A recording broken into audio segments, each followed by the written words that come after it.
awesome bios of people up here. Let me introduce them to you. First, Don Aquilano, who is the co-founder and managing director of Allos Ventures, which is an Indiana headquartered venture capital firm focused on early stage, mostly B2B software and technology-enabled services businesses. He has 17 years of investing experience, and as a co-founder of really what I would say is Indiana's leading venture capital firm. So welcome, Don, to you. Jeff Gary, friend of mine. You can clap, that's good. Jeff Berry, a friend of mine, and I don't just say that because he's on our board of directors. From Plymouth Growth Partners, Jeff's a partner there and has helped manage both their second and third fund, growth capital funds that invest primarily in early expansion growth stage companies, typically 3 to 8 million in revenue. He's been there for 9 years and currently sits on the board of ClearObject, also Kinney Group here in Indianapolis as well, and In Contact Solutions in Chicago. Welcome, Jeff, to next is a woman known by many here in Indy, Ting, who is the Chief Investment Officer of Elevate Ventures. She has a decade of experience in alternative investment, spent 3 years at an international hedge fund before moving into venture capital in 2009. Part of the founding team at Elevate Ventures, which I agree is one of the most active venture capital firms in the Great Lakes area. Elevate has 7 funds under management, and Ting tries to juggle all of that responsibility with all the great things she does as well for the technology community here in our state, and has built a portfolio. This is astonishing number, 220 companies in the Elevate portfolio since 2010. Ting Gootee. And then smart people, it's amazing. And then last, Tim Kopp, who is a managing partner at Hyde Park Venture Partners. Tim is that is an early stage venture firm focused on high growth technology startups as well. One of the most active investors in the Midwest. You have over 60 active portfolio companies in that group. He was the CMO of ExactTarget, and before that at Procter & Gamble and Coca-Cola. Tim Kopp. One of the things that's neat about these people is I met all of their organizations and then at places not here in Indiana. I met the team from Plymouth at an event that they help hold in Ann Arbor each year, investment forum there, which became somewhat of a prototype for what it is we're doing here. I met the team from Hyde Park quite accidentally when I was up at the Merchandise Mart in Chicago meeting with another venture capital firm, and they're like, hey, come on in, let's talk to you, right? I met the team from Allos through a colleague of yours who was in Cincinnati and not actually here, and I met, quite famously locally, the team from Elevate Ventures through an entrepreneur in residence there who was from my church. So the thing that is really interesting about that, at least to me, is that none of those folks necessarily came through the normal channels to get connected to my company, which was formerly known as Cloud One, now ClearObject, which is a problem. Because that makes it too difficult potentially for companies following along to do the same. So that was really one of the things that was important about bringing together all these events and these people, and what we're doing here today. Hopefully make it easier and to, as I like to say, tease venture capital from outside of Indiana and to see what's really going on here. So the focus of these questions really is about the opportunity that you all see in Indiana for people that are trying to come into the venture space, and sort of you're the Sherpa here with your eyes on that. So first question, and I'm going to ask Tim and Don and Jeff, I think, to start this with this question. From my vantage point, it seems that it's more and more common that VCs are looking for companies investing outside of Silicon Valley. So do you agree with that assessment, I guess is the first question, and maybe what's driving that behavior? So we'll start with Tim, if you want to kind of think and reflect on that. Yeah, happy to take that. Can you guys hear me okay, by the way? In the back? Okay, great. So, yes, I think that has been the case for a while, but it's dramatically accelerated probably over the last 18 months, 2 years. And I'll give you maybe just 2 data points. There's a big annual conference that's held kind of around software called SaaStr that happens out in San Francisco, sort of Mecca, the gathering of software professionals. I don't know how many people are there, tens of thousands in St. This year was very different for us. We literally, over a period of 3 days, barely had the chance to meet with entrepreneurs. We met with 2 or 3 dozen West Coast firms who were looking to better understand the Midwest ecosystem, have better access to those companies, how to get involved. And it was just, I think it's the cost structure that's happening in other parts of the world and the country that are driving that. It's just so expensive to build a business out there. And many of the great businesses we see being built are going to be through domain experts as much as they are technology experts. So when you look at those trends, I think it's very critical for us. The second data point would be for Hyde Park, in the last 30 days, 30 to 45 days alone, we've had over $60 million of follow-on financing come into our companies. $60 million in just over a month from coastal firms coming in to invest in Midwest companies. So there's definitely something happening. I think it's going to continue to accelerate. It's encouraging. Don, what do you think? I would agree. I certainly think in the Midwest we like to cross-pollinate, right? And that's been accelerating as well. But there are certain drivers that are causing, and it's twofold. One of the issues, one of the drivers, frankly, is success stories, like ExactTarget, like the Primos of the world, right? Success breeds success. I had a conversation with a partner at Battery Ventures a couple years ago, and he said, you know what? We actually have more than $100 million invested in Indiana companies right now, right? And I'm gonna read a quote here, and this is from actually 2 quotes that are burned into my memory. And these are from postal VCs that are on the boards of Hoosier companies. And I won't cite which firms or which people. One of them, and these are 2 different angles at why I think this is happening more and more. One is, I wish this management team was running all of our companies. Our companies, our management teams seem to all be entitled, hard to coach, opaque, and they all want to be celebrities. That's the first quote. The second quote is, out here, it's like a knife fight to scoop a company, and it's not healthy for either investor or company. And so this is the vibe that they get when they come here, which is, you guys seem to like to collaborate, work together, your management teams are coachable, they seem to listen, they actually enjoy sort of board meetings, and it's an interesting stark contrast to what they're used to back home. And so I think that's sort of a more qualitative, anecdotal driver of why we're starting to see this acceleration combined with the success like folks like you at ExactTarget. I think Don just hit on 2 extraordinarily important points. One is collaboration. When I look at these 4 firms here, we all have somewhat similar investment criteria, but I swear to you, we co-invested with 2 of you. The 4 of us, we exchange deals all the time. It might not be quite right for us, but it's right for Hyde Park or it's right for Allos. And it goes back and forth, maybe on almost every other month basis. You're sending me something, or you're sending me something. So there is collaboration here, and that's very different from the competition that's going on in Silicon Valley and Boston. The second point really comes down to what's going on out there is almost a totally different business than venture capital here in the Midwest. And mainly because there's a capital efficiency focus here, which is almost by necessity, because there isn't a whole lot of capital here. You guys are bootstrapping a lot more than what's going on the coast. And that creates a different type of cap table. It creates a different type of business. It might be a little bit less ambitious, but in the end, what you're trying to do is succeed out of less capital. And what really comes down to then is that it makes a whole lot of sense that our companies diversify their portfolios. So it makes a lot of sense. These companies look different because they've taken in less capital. The growth rate might be a little bit less, but it might be more steady. And that makes a whole lot of sense. Now, it might be a little bit of a contrarian here on whether it's increased a lot in the last 18 months. I know what's happened at Hyde Park, and that's extraordinary.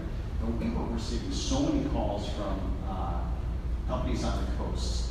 I would say 2015, 2016, and we've seen a little bit of a slowdown of it. And I'm not exactly sure why, but that's just been our experience recently. So, Ting, a little bit different play for Elevate Ventures. You're very closely tied to the state government and funding sources, and certainly trying to look across the state to look at different players, not just sort of within our own backyard. Give us a feel for the kind of plays that are working for you and the kind of companies that you're looking for when you do stuff at Elevate Ventures. Sure. Yeah. As you briefly mentioned in the bio, our investment strategies are primarily stage focused. meaning anywhere between pre-seed to early stage. And we're sector diagnostics. It's unlike some of these guys that are specific industry theme focused. And because we're relatively more risk-seeking compared to all of you guys, a lot of time, we spend a lot of time thinking about risk mitigation strategies for a lot of these companies. Part of it is where we specifically designed us to be our co-investment funds. We can lead, we'll never go into any companies alone. We also building active networks with investors. I think I'm pretty sure we co-invest with all of you guys and many of you here in the room. And I also want to tie this back to his previous comment. And part of a lot of these emerging Midwest funds, including Hyde Park and to some degree Jeff Ferry's funds and Don continue to be active. They're also actively building relationship with coastal VCs as we are. We co-invested since 2010. Roughly 1,000 investors, individual and institutional VCs, and we'll continue to maintain those relationships, including a lot of those outside this market, and then bring more capital to the state of Indiana. Very neat. Now, I am told that here on your tables you're going to find some cards that look like this. These are for you to fill out some questions for our panelists. So I'll give you a minute to find those cards and a pen. I hear Lauren Peterson's going to walk around. There she is in the purple. She'll walk around and just hold them up. She'll grab the cards from you. So get cracking on that, because I'm sure you've got some interesting questions. Meanwhile, keying off this idea that we like to collaborate a lot here in the Midwest. Back to you, Don, and to Tim. What other characteristics do you see? Capital efficiency, I heard, willingness to collaborate. What are sort of the hallmarks, the kind of companies and organizations that you see here in the Midwest, and kind of share with a lot of the people from out of town, maybe quite far away, what you see here locally? Who's going first? Before Don. I would say, and this has been pointed out to me from folks observing from the outside in, is that when we have success stories, and we've been blessed to have a number of them, those folks dive right back in, one way or another. And so I did a little sort of, more so than other regions. So I did a little back in the envelope, just taking a short list, right? If you take the exact target C-suite, if you take a Primo, and all the things that Bill Godfrey and 4G are doing. David Becker kicked off things yesterday. I saw Chris Daggett, either that or a cloud of dust, one of the two. It's usually the same thing, right? And I got to catch up with him yesterday about all the things he's working on. I literally added up the number of companies that group alone has either directly advised, invested, or launched through like High Alpha, for example. And it's in the 40s. So, and that's still a small fraction of everything that's going on. So that dynamic of folks very actively diving back in and creating almost an exponential growth is extraordinary. And there's very few companies that we see or look at in the space that we focus on that don't have some of that DNA in the senior ranks. And that's critically important. Experienced management, rank and file, and executive talent from successful companies that don't have fear and can see around corners, that matters a lot. Yeah, that's interesting when you made mention particularly of David Becker. We were thinking yesterday as we were thinking about our event there too, it's really a magical intersection between people who are investors, people who are entrepreneurs, and people who are what we like to call service providers, law firms and accounting firms alike. And he was one of the very few people we could think of that was all three of them, right? And so that sort of perspective that you have and the willingness to get back to the community is something I think is really unique that we have here locally. What's your take on that, Tim? Sure. Candidly, this is the reason Hyde Park opened an office in Indianapolis. We have two funds. First fund is a $25 million fund. Our second fund we're investing actively out of is a $65 million fund. I opened up our Indianapolis office here. In our first fund, we had one investment in Indiana, which is great. In the second fund, we're about 2.5 years into it, 7. Indiana funds, and I think or Indiana companies rather, and we're just getting started. Let me see if I can name them all. I hope I don't miss anybody. We invested in Octave in the first fund, and then we have had High Alpha, Doxley, Demand Jump, Bolstra, Olympia Media, Fusic. I think that's it. All right, well, it's a good list. So yeah, we love what's happening here. And look, flat out it's not just something we've come to think. What our partners told me when I was coming on why we're doing this, so it's not just my comment. Indianapolis has become the B2B software marketing capital of the country. I would say of the world, pound for pound. And actually, I don't even think it's close. When you just look at the level of talent that's here, kind of on a per capita basis, and what's been built, it's really extraordinary. Ting, there's been a lot of discussion lately about the lack of women-founded startups. I was pleased yesterday to award the Innovation Showcases winner to a woman who's here in the audience. You should all meet her. Maggie from, I'll tell you, what's really cool about it is we have a growing group of women CEOs, and we're actually getting some notability for this, I read. But not necessarily women startups, which is kind of a little bit of a gap. So what's your reaction to that statement that could we do better? My first reaction, wish you'd give me a little bit heads up on that topic. Well, it was from the audience, so in defense. So somebody out there has got that on their mind. So here's the live. John, I think, and I'm sorry, isn't that the second time the second year in a row that a female-led company has won that award? That's right. Yeah, I think that's pretty notable. Yeah, I think so too. Well, the data point I don't have, I should go back and be prepared for that and done a little bit more deep data-driven research based on all the deal flow we've seen. But anecdotally, take Elevate for example. I know another part of that women issue is not enough women in venture capital, but Elevate, I think half of our leadership happen to be women because not we intentionally have done that. They just do good work and they contribute in a meaningful way, and we see that and want to promote that. And quite a few of our portfolio company CEOs are women. Again, not necessarily intentional, just as a result of doing good work and continuing to make company perform. And lastly, I will encourage, I know a lot of women here, especially women executives who have successfully led exit companies, they may not have been as active in investing companies or coaching or working with startup companies. I think those, personally, I will have an interest in working with them a little more closely, get them tied to our startup community, and get them more engaged. Maggie Galloway, raise your hand. She's in Scope Medical, and then they're right there. Congratulations on your And then Jeff, you referring to Kristen Nunnery from my COI, I think is behind Tom's head.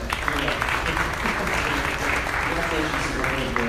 And by the way, I'm not meaning to brag, but both are Elevate portfolio. Of course they are. We would not, that's not bragging. Yeah, just It's a quick factual. Sure you can. So at a prior related fund, Blue Chip Venture Company, one of my partners there, his wife started a fund called the Isabella Fund in the worst time ever, late 99, early 2000, worst time ever to start a venture fund, focused on backing women CEOs. The average fund return for all venture funds that year, it was the worst year ever, was something like 50, 60 cents on the dollar. Her fund returned 3 times that. Wonderful. So we need a few more Isabella funds for us to do more like investing like that. Brother. So I remember reading, I think it was about a year ago, there was a California-based higher education institution that offered a free degree to anybody that would like move to California or something like that. Almost like, remember that? Like charity, like, please get out of that Midwest area. I mean, it's just a cesspool of nothing. We'll rescue you and bring you to California. Terrible. So what is your, I almost took them up on it just so that I could not complete the degree and waste their money. What is your reaction to the statement that all of the leading intelligence in the space is on the coast? That it's, I think you've already reflected on that a little bit to some degree, but I'm not trying to get into East Coast, West Coast battle here, but honestly, what's your gut reaction? Mine is to be angry about it, frankly, because I don't think it's true. Who wants to take that and react to that? You know, I'll take a stab at it. You know, what we do here is simply different. You know, we're not looking as much for the unicorns, although there are some of those ambitions out there. Now, the best companies that I find here in the Midwest are the ones that are not necessarily thinking about raising a $5 or $10 million round, but they've got their company to maybe $3, $4, $5 million a year of revenue, you know, bootstrapping the whole way. That would just never be considered out on the coast. And the fact that they're doing it and doing it successfully, I mean, they have a different skill set that's successful and allows investors to make money off of that investment. And that's what really is different here. And there might be great minds, there are certainly great minds out in the tech corridor in Boston and Silicon Valley. But there are people that know how to grow and raise businesses efficiently here. And that's why we're happy to be here, and this is why we're comfortable with investing here, as opposed to, you know, taking our money out to the coast. Excellent. Anybody else want to react to that related to it? Or are you just shaking your head like I'm not gonna touch that? No, I think we've got, I mean, between the quotes I have from the West Coast, East Coast VCs and what Tim talked about in your response, I think that's great. I mean, it sums it up. What is your biggest surprise in sort of the tax and regulatory environment here in Indiana? Either good or bad. Like, is something that happened that you're like, wow, that's great, or something you're like, wow, we should have really gotten that right, or anything that's sort of related to the public policy issues related to venture capital? You want to take that, Tim? Sure. I'll say, I don't know if you guys caught everything that Mike was talking about with the first level Indiana fund. I think there's going to be an extraordinary outcome for our state, and hopefully you guys have caught all the nuggets of this, but it is something that Ohio's done very well, that Michigan's done very well, that a couple of other states have, and what it is putting a couple of $100 million to work that will be invested in venture firms who are active in the state that can then reinvest in all the great companies that need to be built. I felt like that's one of the great things, and Mike and I chatted about this on and off, that we've sort of been missing relative to other states that could really take us to the next level. And I'm really excited about that. I think it's going to be an absolute game changer as that starts to get to work. I will say the speed at which we get things done in Indiana astonishes my comrades in Illinois. We get things done really, really quickly here, and I think the efficiency with which we work and the way we collaborate is very different. If I could follow up on that quickly, and just to preview this a little bit, when you think about the next level fund, the results in Ohio have been a little bit mixed, but what happened in Michigan is simply extraordinary. 2010, VC community, there was nothing there. I mean, it is a vibrant tech and VC community here, and I attribute a lot of that to the Venture Michigan funds, you know, which are very similar to the next level fund. So it's going to be exciting to see what happens here over the next few years, no doubt. Yeah, and from a policy standpoint, I'm not me workforce fellow has been closely involved in every policy issue, but we have the luxury kind of having watching this market move throughout ebbs and flows, through the difficult cycles. I think Indiana has been really fortunate in terms of gradually implementing this, turns out to be a very holistic strategy to foster different elements in our community. In fact, for the last 10 plus years, the Indiana Pension, which is $30 billion asset under management, have invested over $400 million in this Indiana-focused investment strategies. And now Elevate is obviously a beneficiary of the public-private sector deliberate effort to drive public-private sector collaboration and partnership. And we in turn are building very active community partnerships. And then this next, and I know the state of Indiana, including the IEs, is very active supporters of very different elements like the Techpoint Talent Initiative, like other sectors. Most of them are under the CICP umbrella, describing this asset creation and industry collaboration across various verticals. And lastly, this next level Indiana fund is going to be a continuation, enhancement to all these strategies. And lastly, one of the regional cities, many of you read that in the newspaper that was specifically aimed at quality of life. So that in hindsight, I don't want to get this orchestrated, but in hindsight, we have different elements that's really starting to come in place. Right, wonderful. Just real quick on this sort of funded funds, the benefit that we had was to get to watch what happened, what worked and didn't work in a couple different states. I know the folks on the team for the governor did a lot of work on that. And so what we have is sort of a best-in-class recipe. And to your point, Tim, it's going to have a dramatic impact. So given that this is all about trying to figure out how to, I like to say, tease more venture capital into our state and see what's going on, I'm going to ask you each to give me just a 1 minute as our final question on this question, which is, what is the one thing we could do better or be more effective at here in Indiana that would help to solve this problem of the lack of growth stage capital on our scene? What's the one thing that you wish, if you had a magic wand, you could ding and would sort of make that really work so much better for you or for other companies that you've seen, or the companies that you've talked to, or the companies that have said, I'm frustrated by this, or I don't understand that. So Jeff, we'll start with you. I'll go ahead. The next level fund, will eventually solve an issue of capital here. But what I think is really necessary is something to encourage indigenous capital. We have Allos here who's been very active, and I think that's been wonderful. But those first-time funds that are $15, $20, $25 million that are indigenous to Indianapolis or Bloomington or West Lafayette, that's something that's really necessary that I don't see a lot of at this point that somehow needs to be developed. I would say a little bit of awareness of what Tim talked about, which is pound for pound, sort of B2B, sales, marketing, tech champions are right here.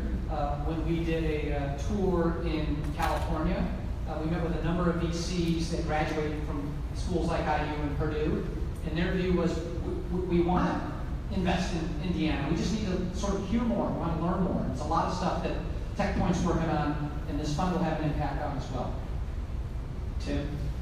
I would, here's how I would answer that. I think it's a maturation issue. And I think a lot of great things are happening. I think we've kind of planted the seed, we've watered it, we've fertilized it, and some of this just takes a while. I wish it didn't, but when I look at what's happening and when I look at our sort of ecosystem, I think part of it's just from a portfolio standpoint. I was reflecting, Jeff, on your comment relative to kind of what we're saying. We don't see too many companies that have gone past that $10 million run rate and are accelerating very nicely. We have a lot of things that are much earlier in the curve, and I think we have to find a way to really nurture those and pour more gas on them and get a more steady portfolio kind of across the whole mix, and that just takes time to fill in. As you know very well, John, it takes a while to get built up. A lot of hard work. Ting? Actually, Tim just said what I was thinking. Well, yeah. Part of it is we have such a large portfolio, we see that pain every day in terms of helping companies break out into the certain revenue or milestone bracket. And as we all know, this bridge round tends to be one of the hardest rounds to raise.